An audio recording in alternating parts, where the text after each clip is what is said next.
ஒரு அமைதியான சின்ன கிராமம். அந்த கிராமத்தின் ஓரத்தில் ஒரு பழைய சுப்பிரமணியர் கோவில். அந்த கோவிலுக்கு தினமும் வருவான் ஒரு சாதாரண மனிதன். பெயர் கதிர்வேல். வாழ்க்கை அவனை நிறைய சோதிச்சது. வேலை இல்லை, கடன், அம்மாவின் உடல்நலம் சரியில்லை.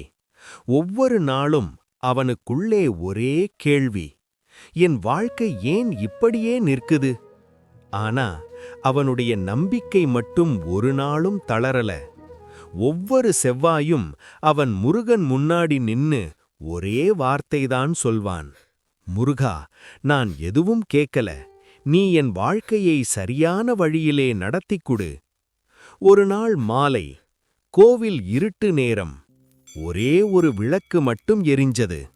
அந்த விளக்கின் ஒளியில் முருகன் முகம் அமைதியா தெரிஞ்சது. கதிர்வேல் கண்களிலிருந்து கண்ணீர் வழிய மௌனமா நின்னான். அந்த நொடி காற்று மெதுவா அசைந்தது.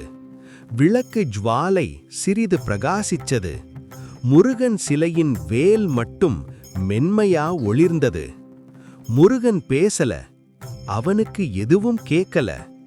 ஆனா அந்த அமைதியே ஒரு பதிலா இருந்தது. அடுத்த நாள் காலை கதிர்வேல் போன் ஒலிச்சது. பல மாதங்களுக்கு முன்னாடி போட்ட ஒரு வேலை விண்ணப்பம். உங்களுக்கு வேலை கிடைத்திருக்கிறது. அவனுக்கு நம்ப முடியல. அவன் நேரே கோவிலுக்கு ஓடினான்.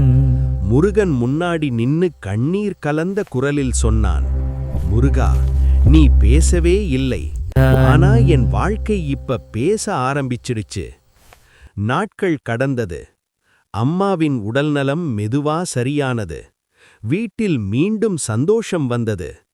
கதிர்வேல் புரிஞ்சுகிட்டான்: முருகனின் அதிசயம் சத்தமாயிருக்காது, சில நேரம் வாழ்க்கையே அதிசயமா மாறும். இன்னைக்கும் அந்த கோவிலில் ஒரு விளக்கு எரிகிறது. அந்த விளக்கின் ஒளியிலே ஒரு நம்பிக்கை வாழ்கிறது. முருகா சரணம்.